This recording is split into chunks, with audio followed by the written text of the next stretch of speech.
Ladies and gentlemen, welcome to the London School of Economics.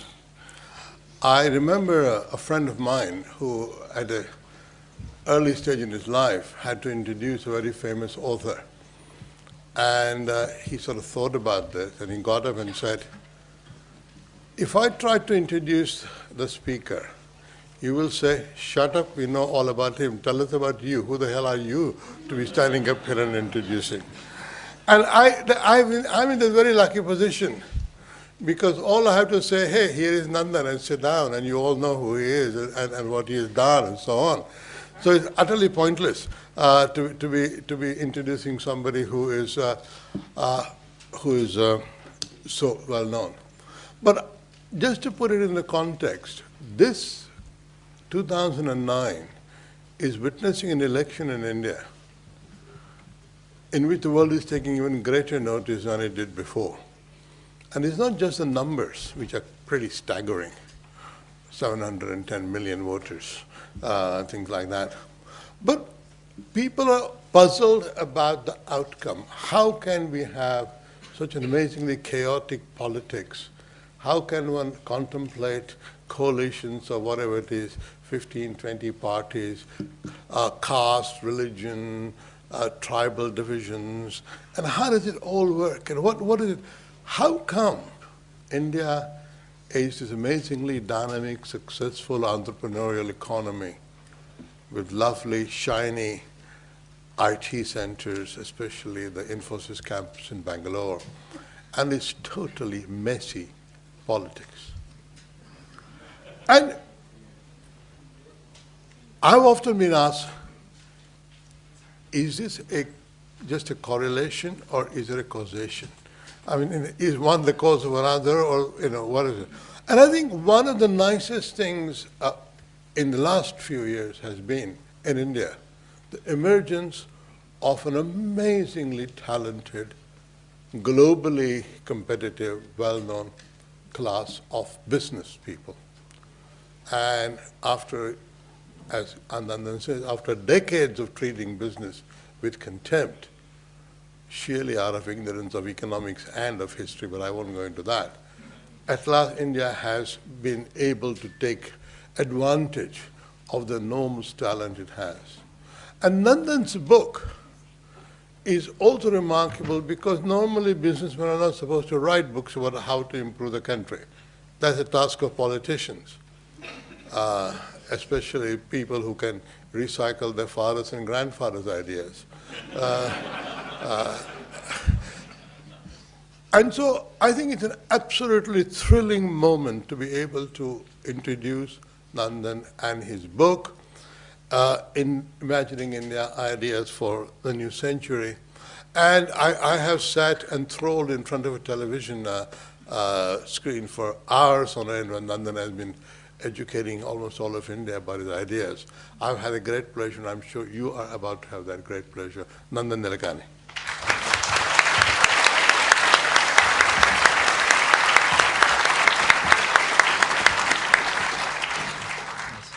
Thank you very much, Meghdad, and it's really a great pleasure and honor to be here at the LSE to speak on my book, and I'm thankful to all of you for coming here.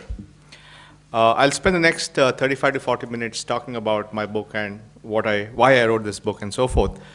For the last several years, my job at Infosys has been to work, to be on the global arena, to meet people and talk about India, talk about Infosys. And invariably, I used to be asked a lot of questions. They would ask me, why is it that you have so many billionaires now on the Forbes billionaire list? At the same time, you have the world's largest population of poor people. Why is it that you have such a beautiful campus in Infosys and such large slums? Why is it, on the one hand, you have this sophisticated IT outsourcing industry and so many children who have no education? Why is it that you seem to live in the 17th century and the 21st century at the same time? And these were questions that I really was not in a position to answer. So I would mumble something and try to sort of pass on to something else, but people would always come back to this very persistent question. And then finally I said, let me figure out why it is the way it is. And so in some sense, this book is a voyage of discovery for me as to why India is the way it is. Now, there are many books on India. There are books written by historians about Indian history, by economists about Indian economy, by sociologists about India's caste. But I felt that to true justice to India, one had to really cut across all these things. And I had the privilege of being an ignorant amateur, and therefore didn't really have to worry about my academic reputation. So I had the choice of cutting across all these issues, and I also had a pretty good Rolodex, which I had collected over the last 10 years, so I could call up anyone on the planet and say, can you help me understand these things? So I managed to interview about 126 people from around the world, including people like Nick Stern and others here. And I basically assembled this book from those conversations, because from each of those conversations with specialists of different kinds, I began to understand different facets of what was happening in India. Also, when you write a book on India, you can write about events which end up becoming a historical perspective. You can write about individuals and how they've impacted society, and that ends up becoming biographies. I said, let me look at India through the prism of ideas. Because I felt that's really the right way to look at India, because when you have a vast, rambunctious democracy, which is very argumentative, which doesn't accept distilled wisdom, which argues on every point, it's only when an idea changes and takes root and changes the thinking of a large number of people that things begin to happen. In other words, it's only when ideas get embedded, matured, rooted, that change happens. And therefore, I felt looking at India through the frame of ideas was probably the best way to look at India. The other reason I chose the frame of ideas was that ideas gave me a chance to explore the past, because I could give you the history of how the idea evolved in the Indian mind. It gave a way to explain the present, and it also gave me an opportunity to extrapolate into the future and say how would the future look if we change the way we think about different things. And therefore, it gave me a framework to look at the past, the current, and the future. And when I looked at all these big ideas that were changing India, I found, because I'm an engineer and engineers spend their time looking at patterns of behavior, I found a pattern in these ideas. I found, for example, that there's some ideas that are responsible for India being where it is today. The reason why the country has become so much more vibrant, where there's so much more action, there's so much more innovation happening. And that the reason for that I could trace to very specific ideas that have changed in the Indian mind in the last 60 to 70 years. And I call these the ideas that have arrived, that have made India to do what it is. And then I found a second set of ideas where there was no disagreement about those things, in the sense that people, the elite, political parties of all persuasions believed in those second set of ideas, except they just couldn't get it done. And I call these the ideas that we need to implement. And then I found there were a third class of ideas where there was huge argument, where there was ideological disputes, where there were stalemates, and nothing was moving because everything was stuck in this huge argument. And I call these the ideas in contest, or the ideas that we argue about. And then I found that there are many ideas which have not been given enough thought or enough strategic thinking, but those ideas are equally important as India looks at its future. And therefore, perhaps it may be worthwhile to actually speculate on these ideas which have not really matured or germinated in the Indian mind, but which could be thought about as things that we should think about as we move forward. And I call these the ideas that we need to anticipate. And therefore, essentially, it's looking at all the ideas of India, but looking at them in terms of which ones have already arrived, which ones have been agreed but not implemented, which ones we argue about, and which ones we need to anticipate.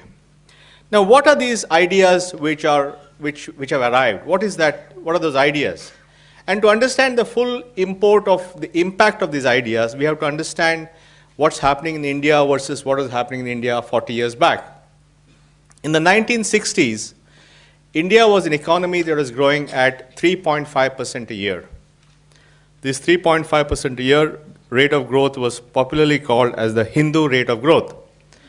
It was believed, it was ordained by God that India can only grow at 3.5%. It can't grow lower, it can't grow faster. It was very much its destiny. And when India's population was growing at 3.5%, India's economy was growing at 3.5%, its population was growing at 2% in the 1960s. So all of you quantity types know that when the economy grows at 3.5% and the population grows at 2%, it takes 45 years for the per capita income to double. In other words, if the average income in the society is $1,000, it takes 45 years for it to reach $2,000. In 2008, India is growing or was growing at 8 to 9%. And even today, in the worst of the global crisis, it's growing at 6%. And I have no doubt that once the economic recovery happens, it can go back to 6 to 8% growth. So and at the same time, over time, because the population growth rate has slowed down, the population is growing at 1.5%. So when the economy grows at 8 to 9% and the population grows at 1.5%, per capita incomes double every 10 years. And therefore, something which was taking 40 years to happen is now taking 10 years to happen. In other words, it is a kind of a fast forwarding. It's like a car which is traveling at 25 miles an hour, suddenly going at 100 miles an hour. And therefore, there's a fundamental shift in the pace of change. And we must understand that this is a very fundamental shift which is happening, which you will notice if you go every year. My friend Richard goes every year he sees something changing there. And therefore, India is now reaching this acceleration. Now, what is the reason for this acceleration? I think there are 6 reasons, or 6 ideas which are responsible for that. First, I think there's a huge change in the mindset of Indians towards its own population. Because there's a time in India when we thought our population was a burden, a liability, and so on and so forth. Today, very differently, India thinks of its population as human capital. In other words, we are, in our mindset, we have gone from seeing our population as a liability to our population as an asset. And this belief in our human capital is a very fundamental change.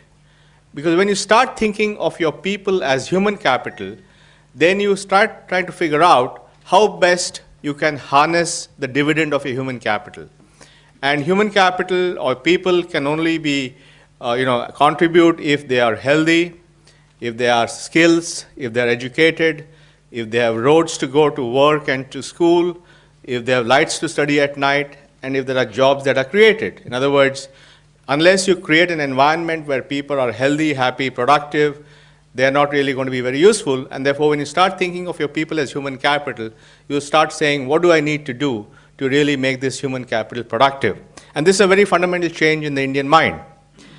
This change in the Indian mind is accompanied by another unique factor, which is that India is entering a phase of its demographic dividend. Now, what is this demographic dividend which all you economists talk about? In simple terms, a demographic dividend is a time in a country's history when the bulk of its population is of a working age. Because what happens is a population which has high birth rates, as the birth rate starts slowing down, it creates a bubble where the number of new young people being born reduces, there are less old people, and the bulk of the population is in the age group of 15 to 65. And this can go on for 30, 40 years. And when you have this demographic dividend, which typically comes just once in the life of a country, you have what is called as a very low dependency ratio, which means the number of people working is far more than the number of people to be supported. Now, the opposite happens when an economy ages. When an economy starts aging, then the number of people to be supported is often much more than the number of people working. And as you have seen, this is happening in many countries in Europe and in Japan particularly. And that's a very different situation. But India is at a point when it is enjoying its demographic dividend. And in fact, at the point in this demographic dividend, India will have a dependency of 4, or 1 by 4, which is saying that for every 1 person who has to be supported, 4 people are working. This is a huge, huge asset. And why the demographic dividend is important is when you have such a high number of working people, there are more people working, there are more people saving, there are more savings, and therefore there's more money to invest. More investment means more productivity, more economic growth, and so on and so forth. So if you have this demographic dividend, it also creates a virtuous cycle. And this has been seen in many parts of the world. When, for example, the United States had a baby boom after the Second World War, which created a demographic dividend. Japan had one too at the same time. Ireland had a demographic dividend when they introduced contraception, and so on and so forth. So different things, it can happen because of social change, it can happen because of higher literacy, it can happen because of better health care, because as as families start realizing that they you know, in the days when you have high infant mortality, you have a lot more babies to take care of any deaths. But as the infant mortality goes down, then you have less babies. So all these things contribute to this demographic dividend. But what is even more important is that India is the only country, or the only major country, which is going to have a demographic dividend. In other words, India is going to be the only young country in an aging world. So that makes the demographic dividend even more strategic or even more compelling. Now this again has a reason for that, because 30 years back, China and India had broadly the same parameters of its demographics, in the sense that both were typically about the same size. And both in their own way were trying to implement a family planning program, except that in China it was done through the one-child policy, which mandated that you have only one child in a family. In India, it was done in our usual inept manner, and it wasn't very successful. The only time that India actually tried to do coercive family planning was in the period of Indira Gandhi's rule called the emergency between July or June of 1975 to March of 1977, when her ambitious son went on this program of sterilization and other coercive methods of family planning. Unfortunately, when there was an election in March of 1977, that government lost very badly. And therefore, Indian politicians came to a very quick conclusion that family planning is political suicide. And they went to the extent of even renaming the Department of Family Planning to the Department of Family Welfare. As a result, India after that has never had any occasion to really do coercive planning. Now, what happened was, when the Chinese implemented the one-child policy, they were essentially able to, by a massive feat of social engineering, accelerate their demographic dividend, because you had a very steep fall. And in the last 30 years, or right now up to maybe 2015, China enjoys its demographic dividend. But China's demographic dividend is coming to an end. And India's demographic dividend is beginning, because India's birth rate dropped for a more gradual, in a more organic way, as literacy went up, as health improved, as families went to cities, and so on and so forth. So though the two countries were the same in terms of the population curves 30 years back, we have a unique situation where China is almost fully expensing its demographic dividend, and by 2015 it is going to start aging. But India is going to now enjoy its demographic dividend in the next 30 years. In fact, China will have 400 million old people, because the same dynamic which brought rapid reduction in birth rates also will cause rapid aging and other challenges of pensions and so forth. So fundamentally, India is in a unique position. It is having a demographic dividend. It is the only country having it, and therefore it's really a special time. But a demographic dividend, as I explained earlier, is only as good as the investment you make in your people. Because if you invest in them, if you have health and education and all this good stuff, you have this young, dynamic, aspirational population which can contribute to the economy. On the other hand, if you have a demographic dividend and people are not educated, or they don't have the skills to work, if there are no jobs, then the same demographic dividend can go the other way, because you'll have this huge young population whose aspirations have been unleashed by television, by the internet, by Twitter, all this stuff, and they have nowhere to go. And therefore, if you unleash these aspirations and you're not able to fulfill them, and if you thwart them, then the same young people who were full of this gusto will now turn disgruntled, resentful, violent, and divisive. And therefore, a demographic dividend, if it is not used appropriately, can become a demographic disaster. And that's the challenge that India has. It has structurally, not because somebody planned it, but largely due to serendipity, it has a unique position where it's the only young country in an aging world, is the only country having a demographic dividend. If it cashes in on the demographic dividend, it has many, many years of successful prosperity. But if it doesn't do its thing right, it can go the other way. And that's the choice that we have at this moment. So the first big idea is really the fact that Indians have started seeing their population as human capital, as a positive thing. The second big thing, I believe, is the change in the Indian mind towards the Indian entrepreneur.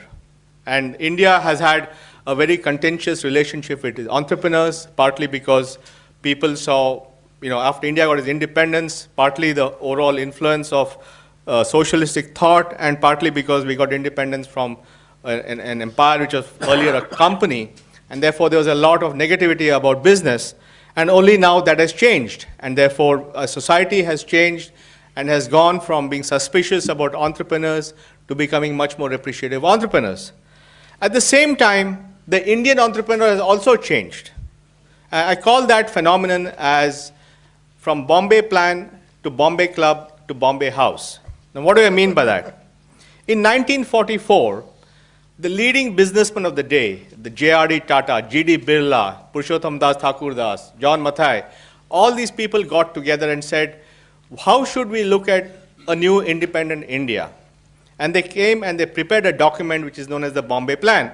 And the Bombay Plan actually said that the state must have a very large role in the economy, that private capital is not going to be adequate to build the new India. So the state must spend on public infrastructure and all that, and really private capital will not be able to. In other words, the 1944 Bombay Plan actually conceded that the state must have a large role. It's not just Nehru saying it should have a role. Even the businessmen of the day said that the state must have a large role. And that ultimately led to a lot of unintended consequences and planning and licensing and all this stuff. And then similarly, in 1991, when India got its economic sort of freedoms after the reforms of 91, another group of businessmen met in a hotel in Bombay, and that was called as the Bombay Club. And the Bombay Club said, look, for the last 40 years, we have lived in this protected environment, and suddenly you guys are opening up the economy, and all these foreigners will come and they'll buy us up, and all these multinationals will come, and Indian national capitalists will go out of business. So they said we need 40 more years to become more efficient. So don't do all this stuff about economic reforms, because it will jeopardize our very future, and every country protects its national capitalists, and so please protect us. And therefore the businessmen of 1992 were protectionists. They were scared of global competition. They were scared of the impact of foreign companies, foreign capital. Today, it is the spirit of Bombay House. Now, what is Bombay House? Bombay House is the capital building of the Tatas. The Tatas operate from Bombay House. And today, for the Tatas, 50% of their revenue is outside India. They have bought Chorus, they have bought JLR, they have bought hotels all over the place, they have software everywhere. And they believe in global competition, they believe in globalization, they're launching the Nano, they welcome competition. And that, in some sense, the metaphor of the change in the mindset of the Indian businessman.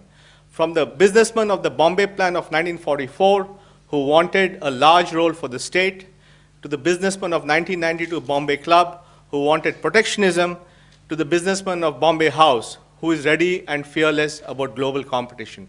And this change in the mindset of the Indian entrepreneur is the second big reason for India's dynamism and vitality today. The third big thing is the change in India's thinking about technology and automation.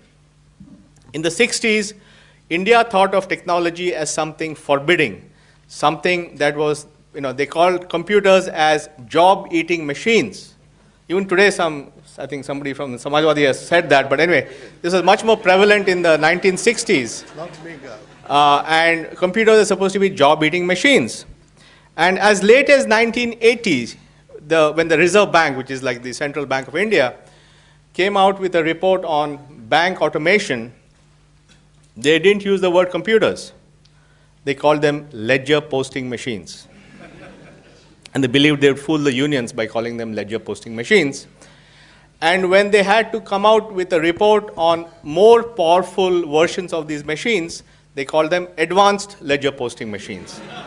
So as late as 1987, we dare not utter the name of, what is that, Voldemort? Huh? Who's the guy in that book? Yeah, it's like that. We didn't want to utter the word computers. We called them ledger posting machines. And so there was a fundamental unwillingness to accept technology, computers, and all that stuff. Today, we live in a country where India sells anywhere from 8 to 10 million mobile phones a month. 99% of these mobile phones are prepaid, which means the people are so poor they don't even have a credit history. And 40% of the mobile phones, the average recharge is less than 10 rupees. And for those people, that little mobile phone with a computer inside is a huge instrument of empowerment. And therefore, in the Indian mind, technology has gone from something which is forbidding, something which is intimidating, something which destroys jobs, to something which is empowering and provides access. And that's a huge shift in the Indian mind, and technology has played a big role in that. The fourth big thing is the Indian view of English. Now, English, as you know, in India began as a language of outsourcing. I'm sure you know that, right? Because the British East India Company in the early part of the 19th century found it was too expensive to bring expatriate British to work in India, and said maybe we should teach these Indians English so they can work for us cheaper in India. So they decided to teach them English. However, when they taught the Indians English, there were a couple of unintended consequences. The first was that Indians from different parts of India who spoke different languages at home learned to speak to each other. In other words, the Bengali in Calcutta could speak to the Tamilian in Chennai, who could speak to the Punjabi in Lahore. So they were able to create a pan-Indian language of speech. Secondly, when they taught the Indians English, they started reading English literature and in English philosophy, and they read about all this liberty and all this stuff.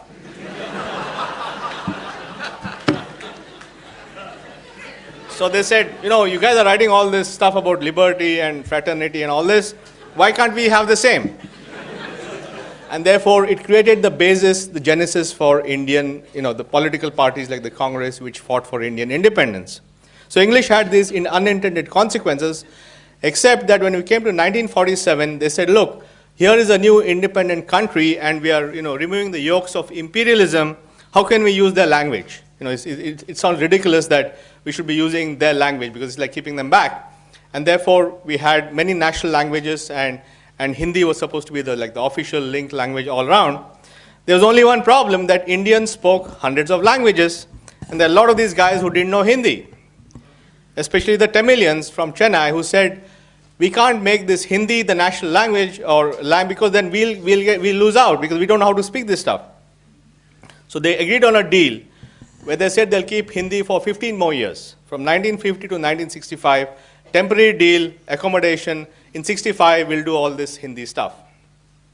But 65 came along and the Tamilians had still not learned English, Hindi, I mean. They had not learned Hindi. And therefore, this time they became violent. They started burning themselves. And there were a lot of self-immolations in Madras in the mid-60s. And actually, the DMK won the first election in Tamil Nadu in 1967, which was the first time that a non-Congress party won an election in the South, well, not the first, in Tamil Nadu, on an anti-Hindi platform. And again, it became so messy and so violent and so much of this self-immolation and all that, they said, okay, forget it, we'll keep Hindi and English. So, both stayed. And English officially became a national linked language, and they came out with some convoluted 3-language formula and all that to keep it going. And then outsourcing again became interesting. Please, whoever has got the mobile, please switch off or go.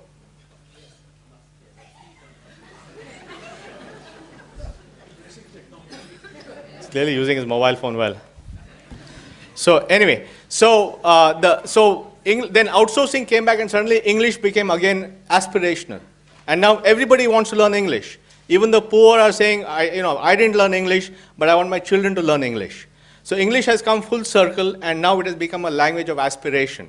So from a language of the foreigner, from a language to be excluded, it's now become a language of aspiration. So that is the other big change that has happened in India. And then I think the way Indians thought of globalization has changed. We thought of globalization as something negative because globalization and imperialism were the same things. But today the Indians are much more comfortable, our companies are comfortable going abroad, our students are comfortable coming abroad, our tourists are comfortable going out, our workers want to go and work all over the world. So Indians are a lot more comfortable with globalization. And the sixth big thing I think is the fact that democracy has become embedded in India. That democracy in 1947 was an elite concept of a few people based on a certain vision and idealism. But today, democracy is very much in the Indian bloodstream. And the elections that Meghnad was talking about is the world's largest election, 700 million people voting over 5 sessions, 1 million voting machines, a huge spectacle that's going to happen is actually happening. And I believe all these 6 things are really responsible for why India is where it is. The fact that our view of demographics, our view of population has gone from seeing it as a liability to human capital, the fact that our entrepreneurs have become globally competitive, the fact that technology has become empowering, the fact that English is now a language of aspiration, the fact that India is comfortable with globalization, and the fact that democracy is deeply embedded in our society, because that's creating choice and an open society. So these 6 things, I believe, are responsible for all this activity and dynamism that you see. Now, so far it sounds like the India Shining BJP, sort of program of 2004. So what are the problems in all this? And then I come to the second part of what I'm saying, which is the ideas which I believe have arrived but not implemented, have been agreed but not implemented. What are those ideas? One is primary education. I think for the first time, we have now accepted that we have to do something about primary education, because we have talked about this primary education for a long time, but nothing much happened about it. But there's been a long convoluted history, but for the first time now, on the one hand, the people want education, because one of the things that economic reforms did was expose people the economic cost of not being educated. And people have not connected this well, because they think of economic reforms only in economic terms. But in aspirational terms, for the first time, people realized if they don't have education, then they're going to be shut out of the income game. And therefore, the poor have very clear that their children will get educated. So there's a huge change in the mentality and mindset on education. At the same time, the state is spending money on education. We have programs called the Sarva Shiksha Abhiyan and others, where we have a 3% cess on our taxes only for the purpose of primary and secondary education. India's annual tax collection is about 500,000 crores, which is about $100 billion. So every year, $3 billion is straight away taken off the top and put into education. So both the money is coming in as well as the desire is there. Unfortunately, in all these years when we neglected education, all the schools had gone to seed. And you had all these government schools but no teachers coming to work. And therefore the poor have realized that too, that the government schools are not up to speed. So they are now going to private schools. If you go to any urban city, any city in India, Bombay or Delhi or Bangalore, more than 50% of the children in slums go to private schools. Now, these are not private schools. This is not Eton or Harrow or something. These are one-room tenements, mom and pop operation where the fees are very low. But even then, the poor are saying even those schools are better than the government schools. Even in rural India, 22% of children now go to private schools. And therefore, people are saying if the public schools don't deliver, we'll just send them to private schools. We'll do the sacrifices and we'll send them to private schools. But fundamentally, education is now, the boat has left the harbor. It'll take many years to make it happen. There's a lot of issues of efficiency and all that. But fundamentally, this is something which will get cracked in the next decade or so. The second big thing is infrastructure. Again, for many years, we didn't build any infrastructure. After independence, the first major infrastructure project was only the 1990s when we built the Konkan Railway. Till then, there were no major infrastructure projects.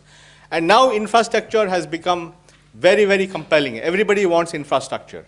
It is reflected in our political slogans. In the 1970s, our political slogan was Roti, Kapda, Makan, food, clothing, and shelter. Today's political slogan is Bijli, Sadak, Pani, water, power, and roads. It shows how in the minds of our political system, how infrastructure has now become very important. In today's election, it's about broadband for all. Again, it's about infrastructure. So fundamentally, I think infrastructure, again, is something which will happen. It will take many years to happen, but it is something which there's no argument. No matter which combination of parties comes to power on May 16th, infrastructure will go on. The third big thing is urbanization. And India has had a very complex relationship with urbanization.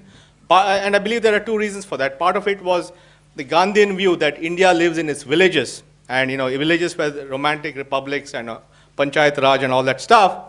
And therefore, in the Gandhian view, cities were not really a great place to go. The second reason why cities got a bad rap in independent India was cities where the British ruled from. And all the big cities were all essentially British cities. And if you went to Delhi, you saw Lutyens' buildings. And therefore, for an independent nation, urban India reminded them of the British rule. In fact, Nehru said, New Delhi is a very un-Indian city. Every day he went to work in Lutyens' buildings. And therefore, because of these two things, India had a very, very tentative relationship with its cities. And in its politics, in the constitution, cities don't even have recognition. You only have center and state. There's no recognition for cities. And therefore, over time, cities became fugitive, cities became marginalized, they lost political power, they lost financial power, and they lost capacity to run cities. And therefore, cities went down the tube. But today, economic reforms have shown us that cities are very important, because cities are where people get together, cities are where you have economic activity, cities are engines of productivity, cities are engines of innovation, cities are centers of excellence. And this is a huge change in the mindset. And finally, for the last 5 years, for the first time, we are spending billions of dollars in trying to improve our cities. Again, this is going to take a long time, but fundamentally, that mindset has changed, and now cities are accepted as good things. And the other reason why cities are important is that in this election, for the first time, you're having an election after delimitation, where all the constituencies have been redrawn in every state based upon the population, and the number of urban seats is 120 out of 543. Which means there are many more MPs who are going to come from cities now, and therefore the demand for improving cities is going to go up. Therefore, again, urbanization is something which is going to happen. And the fourth idea, which I think is going to happen anyway, is the idea that India should be a single market. Because India is not a single market. Every state has their own rules, their own taxes. Every time you try to move goods from one state to another state, there are a whole host of bureaucratic problems. But now, because when you didn't have a market, why did you need a single market? So only when you have a market, you suddenly realize that the whole thing is not a single market, and therefore now single markets are happening. And therefore these four ideas, the notion that cities are important, the importance of infrastructure, the importance of primary education, and the importance of single markets are ideas which I believe have been accepted. It's just a matter of getting it done. But I'm quite sure that for these four ideas, it doesn't really matter what political constellation comes into power, because these will happen because everybody believes in it. But what is it then we argue about? I think we argue a lot about things, but the three big ideas which I think are holding us back on the argument side is one about higher education. India is still not clear about higher education. That's why all of you come here to study. 200,000 Indians study abroad. And therefore, because we have not liberalized our higher education, we still have a huge set of constraints and regulations on education, who can start a university, what they can teach, how much they can charge fees, how much they can pay their faculty, how much they can, all that. It's completely regulated. And we have no policy on allowing foreign universities. We have no policy on allowing private universities.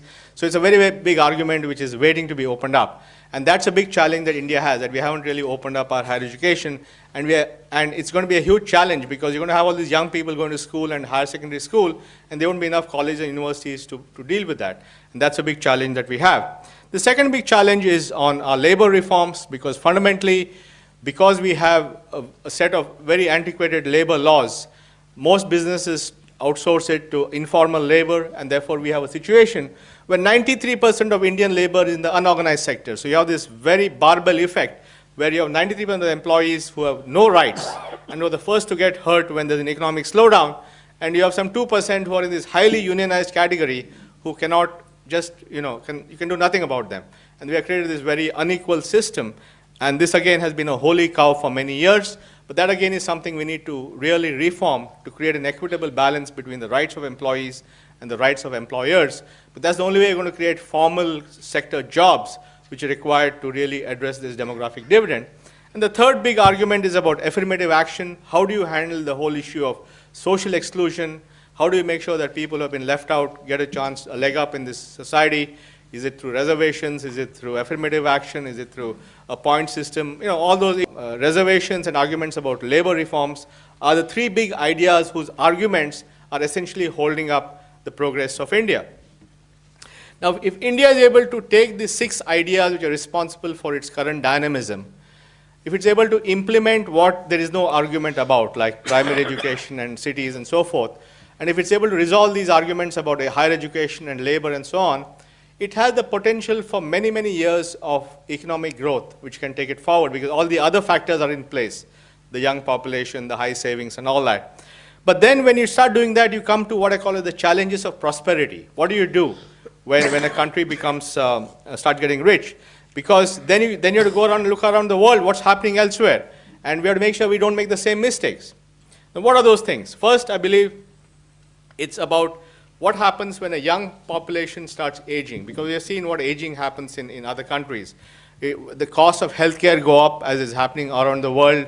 the cost of pensions go up, because if you have something like social security and pensions, then as you have an aging population, the burden of that on the state goes up. Today in the United States, the combined unfunded liability of social security, Medicare, Mediclaim is over $50 trillion, they say.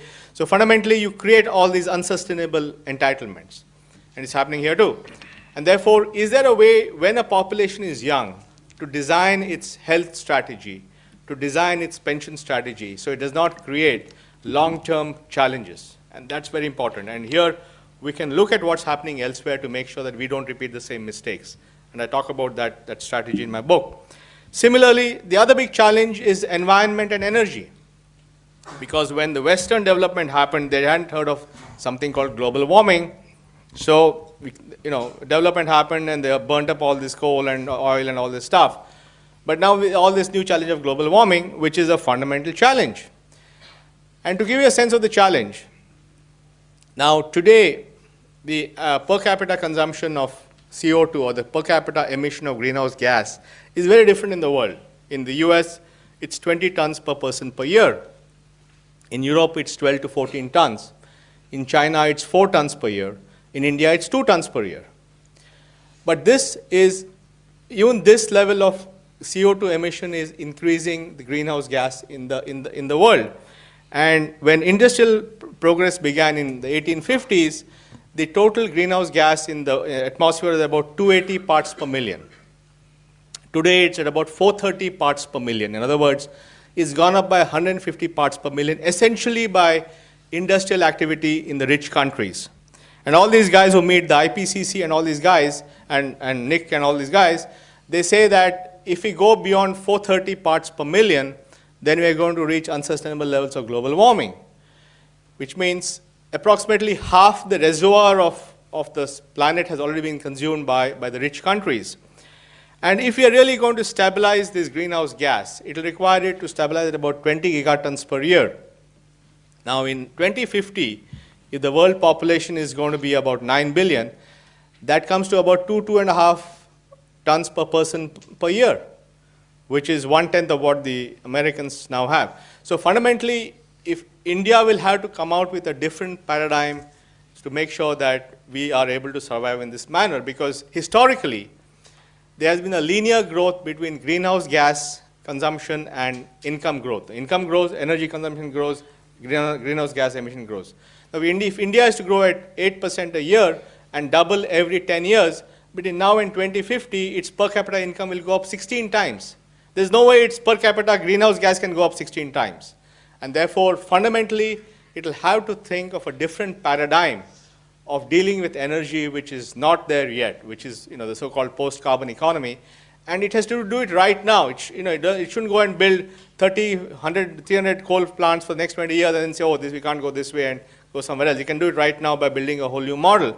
And therefore, India has the opportunity to rethink its energy the way it looks at carbon and post-carbon, and the way it looks at environment. Because again, if you're going to have 1 billion people whose income is going to go up 16 times, the kind of environmental pressure of that, if it's done in the old-fashioned way, is going to be enormous. It's going to be crippling, and therefore you have to rethink what does that income growth mean in terms of lifestyle and so forth.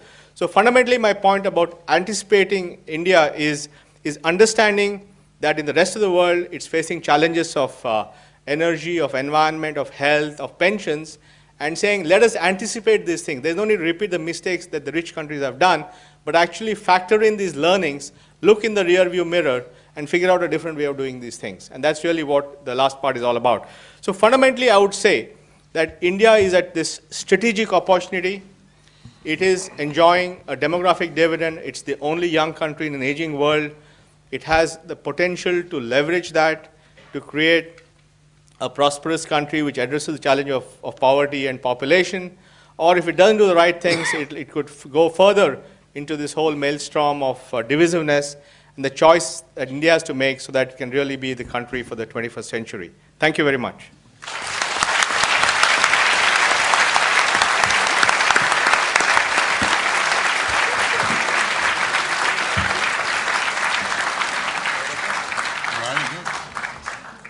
Danny Kwa, who's a professor of economics at LSE and has done many imaginative things, including talked about the weightless economy. and many other good ideas. He's going to be the discussant. Danny.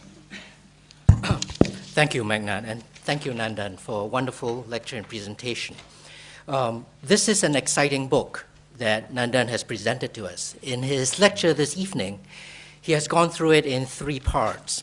He has told us about the past, why India since 1991 has broken away from the Hindu rate of growth. He's given us the 6 critical ideas that has allowed that to happen. He's then talked about the present, what the potential problems and holdups are that might derail further progress. And then he's taken us to a view of the future. He talks about the environment and energy issues, and he's told us how India, at this exciting stage of its economic progress, can, as it were, stand forwards in time and look back through the rearview mirror at the present, through looking at what's happening in other countries, and India gaining lessons from that so that it does not repeat the mistakes that other countries have made. While the book obviously tackles an important substantive issue, it is also a book full of rich ideas. It is an ideas-based book, as the subtitle on the cover page suggests to you. So I stand before you today to try and discuss these ideas, but it is not just an academic discussion that you go into with Nandan Nilekani. I was fortunate enough to first meet Nandan at the Davos World Economic Forum some years back. And even in that crowd, or perhaps especially in that crowd, it only takes 30 seconds conversation with Nandan to realize that this is a person for whom ideas are just grist, so that when the rubber hits the road, he makes those ideas materialize. He makes them happen. He's taken an idea about economic performance, separation of production across vast distances in space and in time, and he's created an entire global industry out of that. He makes ideas happen. So just a gentle warning, when you ask questions afterwards in the Q&A session, please be very careful what you say. This book is especially important, not just in its vision of a brilliant entrepreneur. It deals with India. The world now has only about 6.5 billion people. There are only 2 countries on earth that have more than 1 billion people each. India is one of them. These 2 countries are the only ones on the planet on which physical movements day to day and economic developments month to month are directly observable by the naked eye from outer space. These 2 countries also happen to be the fastest growing entities on this planet, reaching the kinds of growth rates that you typically saw before just on chemical crystals. These dramatic increases in income, in productivity, in economic performance since 1991 in India, matching China's, has perceptibly moved the world's center of economic gravity eastwards, something that a Goldman Sachs report on the so-called BRICS economies put down for many of us who were not yet aware of what was going on. Okay. Situate India, therefore, in the global economy. The third large factor that sits today to concern us is the global recession. Is this the worst economic crisis in the last century? And if so, what place do the juggernauts, the Indias and Chinas, the 2 billion people economies play in this? And how do Nandan's ideas on how economic growth will continue to take us forwards what do these ideas have to say about how the world economy will continue to perform? Well, here's an interesting fact. Nandan mentioned that India is an economy that on average sells 8 million cell phones a month, licenses out 8 million cell phones a month. Okay, 8 million cell phones a month on contract prepaid basis, because a lot of this goes to people who do not have a credit history that allows them to put this on a credit card. Well, the fact is that January this year, in the midst of the largest global economic downturn for the last century, new cell phone subscriptions in India reached a record of 11 million, almost 50% higher than on average. How is this possible? Well, rural customers in India, who are now beginning to see traction from the kinds of economic growth that Nandan has described for you, do not typically own land or hold extensive financial portfolios of CDOs and CDSs and mortgage-backed securities. They've been entirely unaffected by plunging stock markets and real estate prices. They continue to see benefits from digital mobile telecommunications. That is the picture that Nandan has presented for you of India and of the developing world more generally. It is a people-oriented view of economic development. It is how you get wider participation for people from rural areas, from the people living in slums who are actively seeking for their children primary education to get a foothold on the global economy. He's presented a vision for you of widening access to resources so that through appropriate markets, through appropriate competition, we get innovation and widened participation. And most of all, Nandan has presented for you a fervent belief in science and technology as the way forwards. If this were less serious an occasion, I would accuse him of presenting to you the solo neoclassical growth model, driven by population with advances derived from progress in science and technology. That's a tried, true, tested model of economic progress, and we see its manifestation now in billion people economies around the world. So Nandan, thank you very much for that.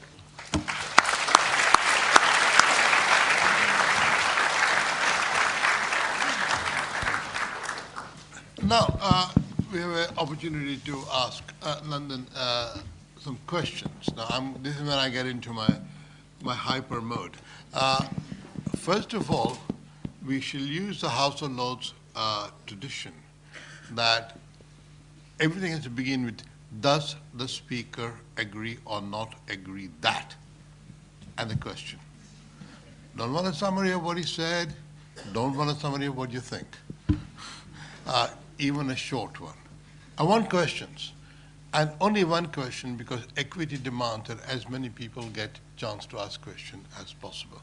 Okay, now, that person there, and then that person there. Okay, come on, yeah. Would you agree that one of the main reasons that these labor, economic, educational reforms are going to take so many years is your deteriorating politics, the end of Congress's dominance since 1977, the proliferation of regional parties, and the increasingly messy coalitions which can't take decisions? Okay, next. I have no more questions.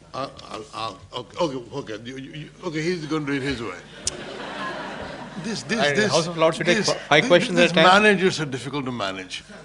In the House of Lords, you take 5 questions at one time? Well, yes, I'll tell you about that later on, yes. No, clearly, I mean, in this picture I paint, you're right in saying that the politics of India is suspiciously absent. And my view is that that is going to be chaotic. I think you're right in saying that we're going to see increasingly fractious coalitions, a lot more regional parties, caste-based parties. But that's why I believe that the power of ideas is even more important, because as I said, on ideas, once they have been broadly accepted, then it doesn't matter whether we have a 5-party coalition or a 500-party coalition. I mean, to give an example on primary education, the big move on primary education finally culminated in something called the Sarva Shiksha Abhiyan, which was announced by the previous government under Vajpayee in about 2000. And when the new government of the UPA came in 2004, they didn't abandon that. They actually strengthened that by putting a tax for that and gave it more money. So once you have a deep-rooted idea like that, then it doesn't matter what the political, because that will happen. Or even urbanization, you know, the government has a $10 billion program for urbanization. Every party, every state has signed up for reforms, whether it's run by the BJP in Gujarat, by the communists in West Bengal, or by the Congress in Andhra Pradesh. And that's the whole point, that if these ideas can be embedded, then that becomes the safety net. While the politics will become more difficult, hopefully these things will drive it better. I mean, nobody's saying everything's going to happen the way I say it is. My only point is that it's plausible that there's this huge opportunity, and if you think strategically, we can actually get there. Yeah, there's somebody here. Yeah. Hi. Does the speaker agree or disagree that there are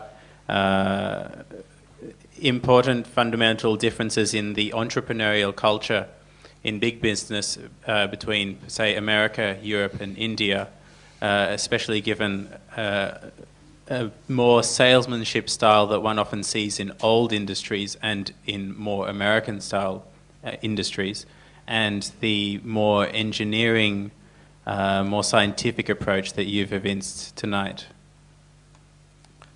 Oh. Well, I'm not sure what the question is, but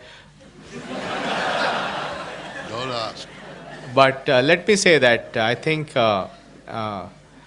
India has a huge diversity in its entrepreneurs, and there are multiple reasons for that. One is that historically, business because of the caste system, business was an occupational caste. In other words, only some people did business, and they belong to certain communities.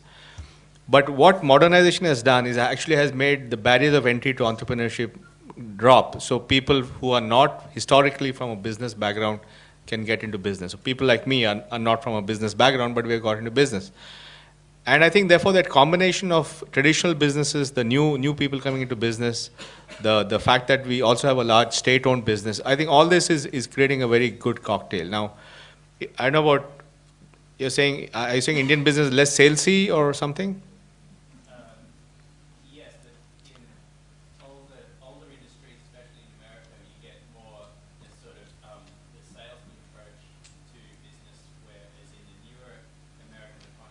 Oh, yeah. Specifically in IT, which is your own industry, that the approach seems to be a lot more visionary, philosophical, and scientific. Perhaps. I mean, I don't know. You're saying there's all steak and no sizzle here.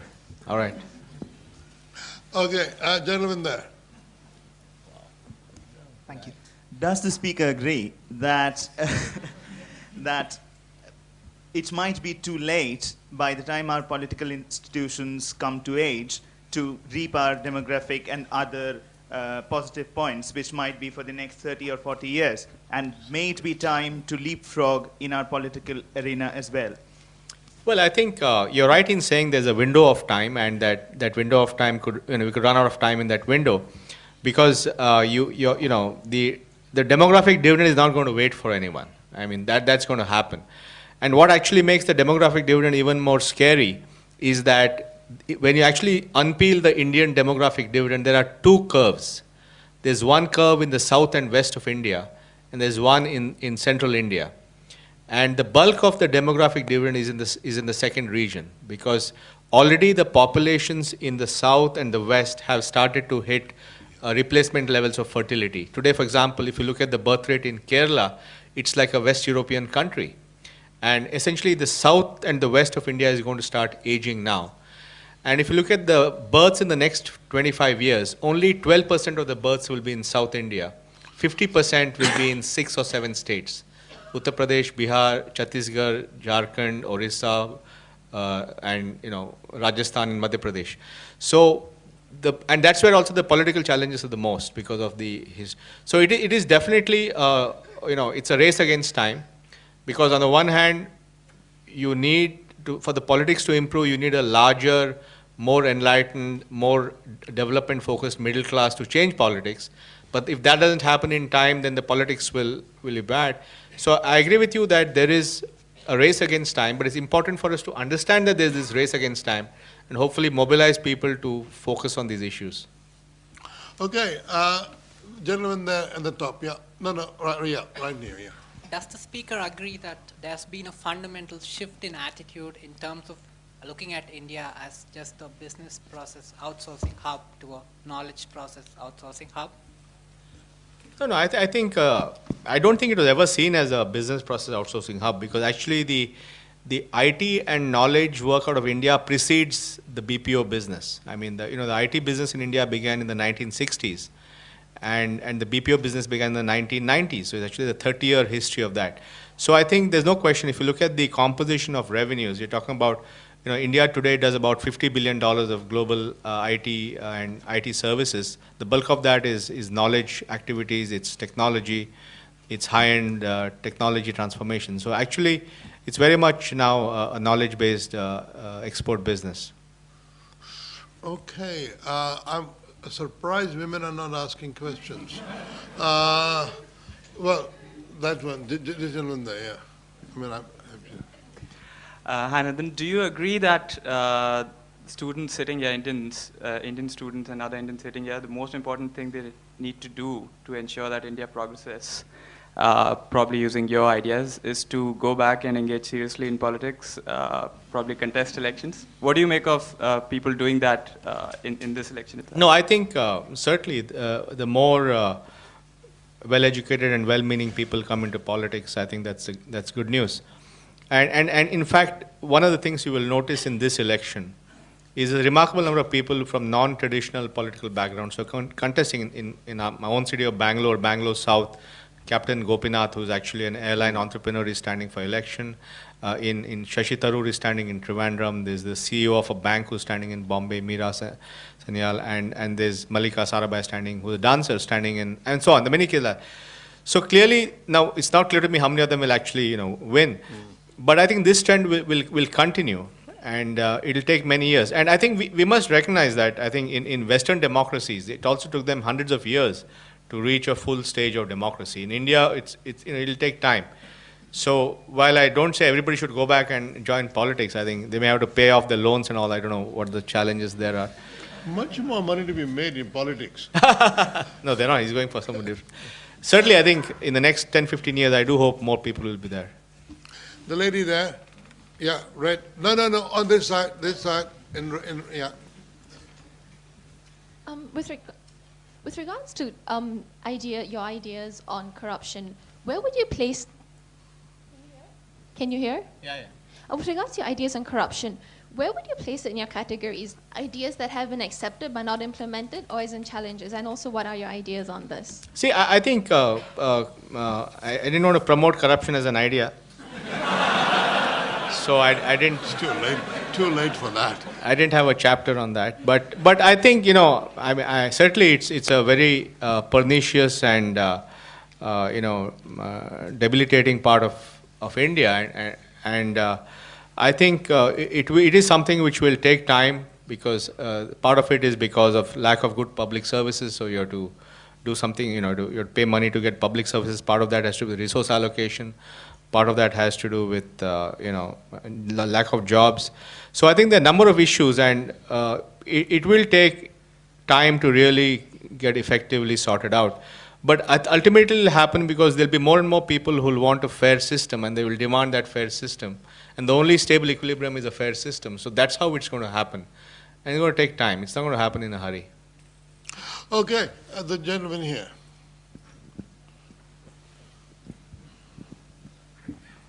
The reason that, do you agree? The reason I consume 20 tons as an American is because I grew up following a very simplistic economic system of growth for its own sake, the consumer model of the fast car, the house, the loan, etc. Do you agree that you have a real advantage in India? The capital that you have is an intellectual capital, a spiritual capital. The Bhagavad Gita, the Buddha, the Gandhi, etc. Can you not take the lead and teach us something so that we look for more than just consumer goods and screw the environment and all goes to hell? Just stay poor, man. Just stay poor, No, I think certainly, I see that India has an opportunity to actually define what that thing is, but How much of it is spiritual, I don't know that. But fundamentally, I mean, there's no choice. As I said, if you're going to have 9 billion people on the planet, if you want to reach a steady state of 20 gigatons per year, you can't live this stuff. You can't do it the way we're doing it now. So, and India has a chance to do that because it doesn't have the infrastructure. It hasn't built the legacy. You know, it hasn't spent the money in creating $1 trillion old economy infrastructure. So I think there's a chance, and plus, of course, about what is a better life? I mean, that question has to be answered. So I think definitely that's part of what India can do in the next 40, 50 years, which is why I think it's not just about following that model of development. It's about rethinking the whole thing from ab initio and trying to figure out what this new model of capitalism should be. The lady there in black, yeah. Hi. I just wanted to ask you, 60% of India's population is still in rural India, and they don't have the same kind of opportunities that a person in the city would have. Now, what can an Indian homegrown company, such as an Infosys or a TCS, do to ensure that even rural India benefits from globalization and, is not left behind facing the financial crisis? So what can you do to ensure that even now, even in this state, rural India is not left behind? Because if they are left behind, India will probably be left behind. No, I think there's no simple answer to that. I think part of it is obviously improving rural farm productivity so there's more income in the hands of farmers. Part of it is taking surplus people out of the rural economy and getting them jobs in industrial economy in cities. Part of it is better supply chain so that you're able to reduce wastage of agricultural product so that there's more money for the consumer, there's more money for the farmer, and at the same time lower prices for the consumer.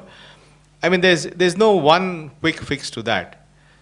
My question was, what can the IT industry? I think it's happening. For example, if you look at financial inclusion today, financial inclusion, every bank is trying to increase its penetration. Today, there are only about 200 million bank accounts, so most people are outside the formal financial system. But technology is now making it possible to have, with low transaction cost and with broadband connectivity and wireless, is able to offer accounts, banking accounts to people who could never have it earlier. So every one of us is now working with the banks to launch products, including using offline biometric cards, which allow you to extend banking services to the poor. Microfinance today, which is happening, a lot of that is technology based. There's a lot of work happening in health diagnostics, which allows you to have relatively lower skilled people providing high quality medical diagnostics over a network. So there are umpteen number of things that are happening with technology right now on an experimental basis. In some cases, they're actually getting rolled out in a big way. Okay, the gentleman there in black. Are you speaker now? Sorry? So do you agree that, I was just flipping on the pages, it says notes from an accidental entrepreneur, and, even Mr. Murthy started off with Patni Computers initially. So, and majority of us being, in mid-20s, early 20s, studying at LSE, do you agree that the only way we can succeed in India is by being more entrepreneurial? And what is the one piece of advice that you'll give to all the youngsters here? Well, some of you want to be politicians and some of you want to be entrepreneurs. Well, I think, I think to me, I think it's great if somebody wants to be an entrepreneur. And I think to me, entrepreneurship is, at the end of the day, it's about deferred gratification. Because if you're going to get into entrepreneurship expecting rewards tomorrow morning, then you shouldn't even try. Because it takes a long time, and there are a lot of heartbreaks, there's a lot of adversity. You have to have the will, and it's a marathon, it's not a sprint. And therefore, if you have that, and you have a vision of the kind of company you want to create, then you should be an entrepreneur. But don't do it because you're going to make $1 million tomorrow morning. Lady here, green, yeah. Thank you.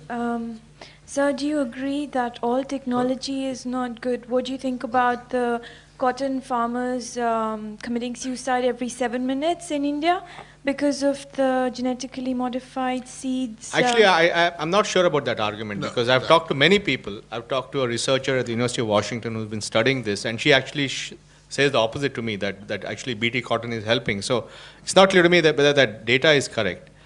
But I agree with you in general that we have to be very careful about the role of technology, and the same technology which allows us to do IT can also be abused on privacy matters and so on. So every technology has a good and a bad side to it. So we have to be very careful. But on balance, if you look at the large problems that India has, if we want to bring transformation to 1 billion people in a matter of a few years, you can't do it without some step function. You can't do it the old way. Oh, wow. Gentleman here? Oh, sorry, sorry, the lady that had her hand for a long time. Yeah, please. Hello. You refer to reservation in your talk. So, do you agree with the reservation policy floated with the government? Or if not, or if you do, what do you propose as far as reservation goes? Yeah, I think that reservations has become a political minefield in India. And a lot of it stems from not addressing some structural issues. Because let's take the IITs. Okay, 400,000 children appear for the IIT entrance exam for 4,000 seats. Many of them spend years in some boot camp in some Kota or Patna or somewhere to get into IITs.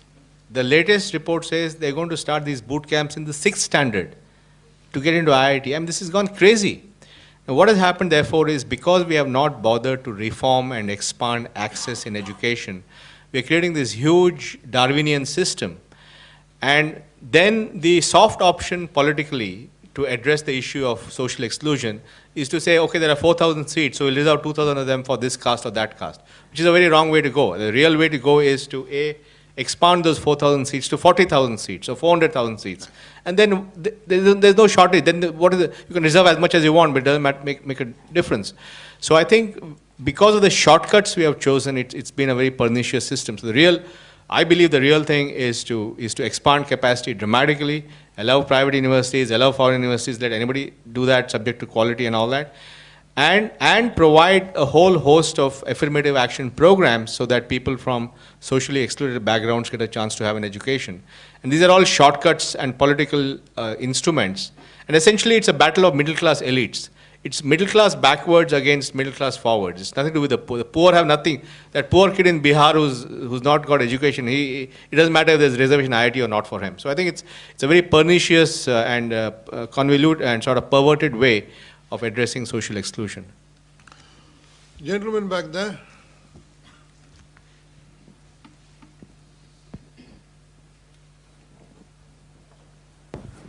I think the only thing I found difficult to sort of resolve after having read the book is this vision you propose of a new paradigm.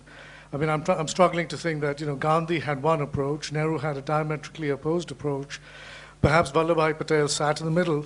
We are where we are now. But what is the new paradigm? I guess that's the one weakness I'm struggling with in what is otherwise an excellent and a fantastic book. Well, I think, I didn't want to be too prescriptive in saying this is the new paradigm, because I think my purpose in this book is to get people to start thinking and understand that there's this strategic opportunity that India has, and then hopefully evolve solutions from that. But I think one thing is very clear, that we have to address the challenge of our population and poverty. I think that, and build a less inequitable society. That's very clear. At the same time, when we talk about the challenge of environment and energy and all that, it'll have to be a different way of addressing that. It's not about going and buying more things.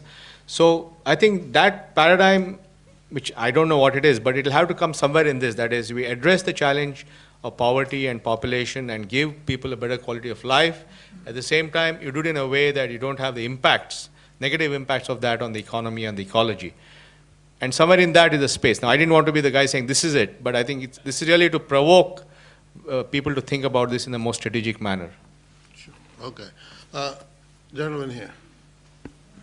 Are you all getting very good exercise by having your hand? So I'm not discouraging you. How long do you think it will be in India before all children have education, i.e. compulsory education, from primary school right up to 15 or 16, let alone being trained beyond that? But, What is your estimate, please? Well, I think, I mean, this is a gut feel, but I think we'll have 90% literacy by 2020. Because it will happen not necessarily because of a law was passed. It will happen because people have figured out that this is important. And parents today, the poor, are willing to sacrifice a significant part of their current income to put their children in private schools because they feel the public schools are not functioning.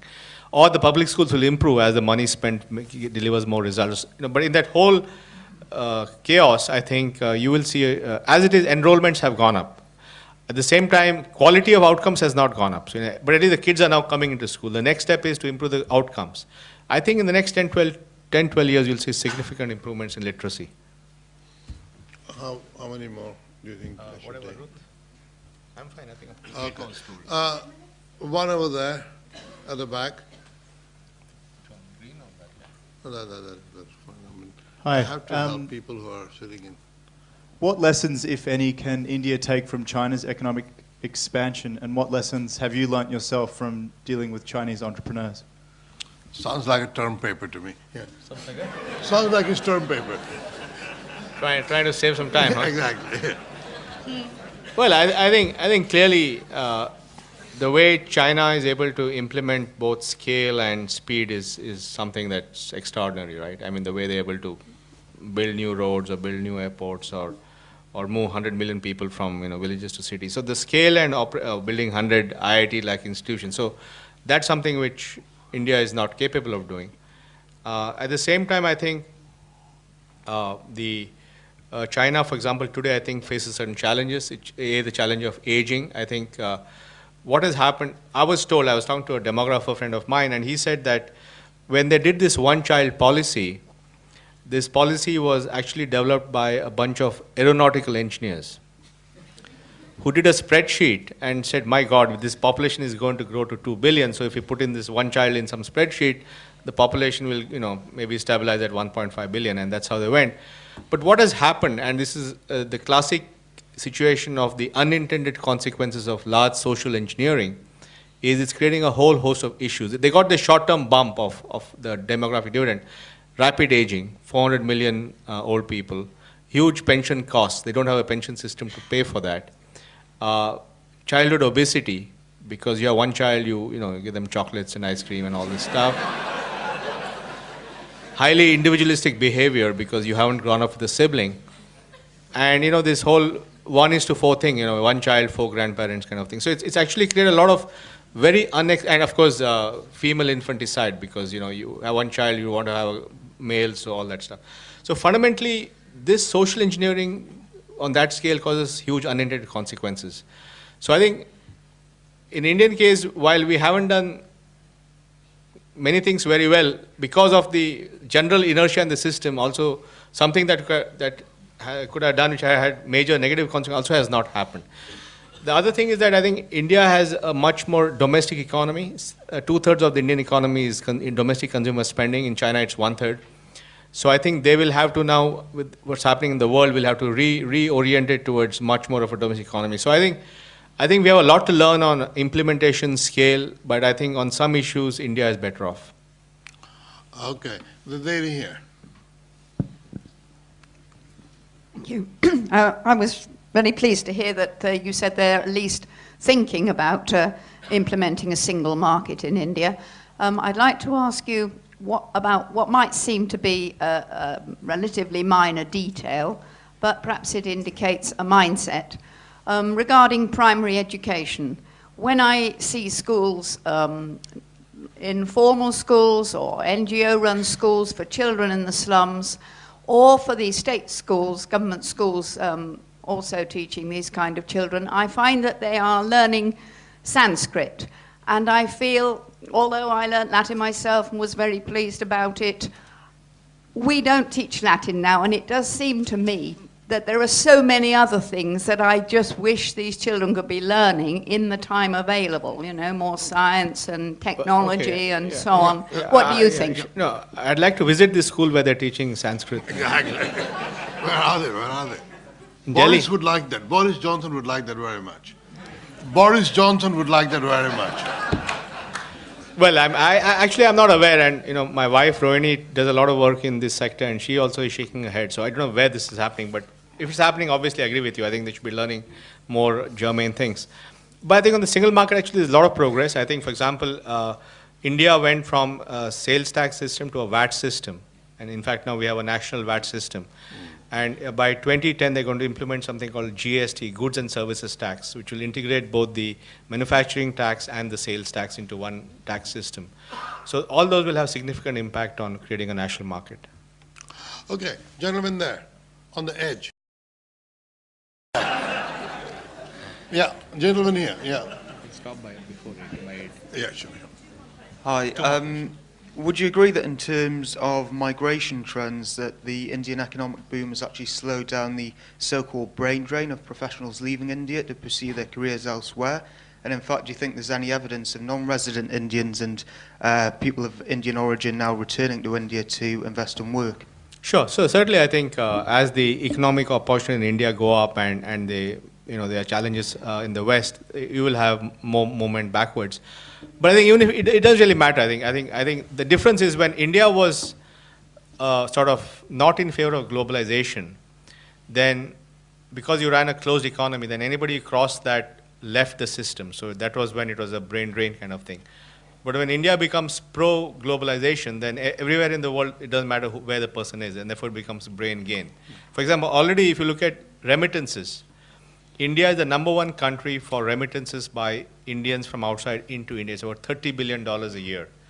So, you know, Indians can contribute wherever they are to the economy in terms of money, in terms of intellectual capital, in terms of brand building, in terms of entrepreneurship. So it's all okay. They can be wherever they want.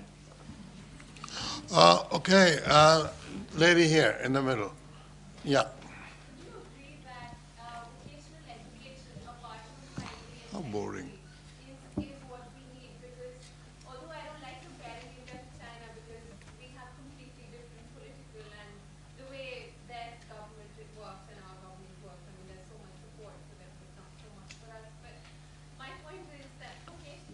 Vocational education is good, okay. Is it good? No, I mean, obviously, I mean, it's a big thing, so. Okay, thank you. No, he agrees with you. Now, I'm going to have to bring this thing to a close because Nandan has been amazingly patient and he has now been answering questions for half an hour and he has answered lots of questions, great patience. I have to tell you that if you want his book signed, you buy the books outside and you come in here, form an orderly queue, and then he'll sign it. All that remains for me to say that it's been a great feast of ideas. Thank you very much. Thank you. Both Thank you. for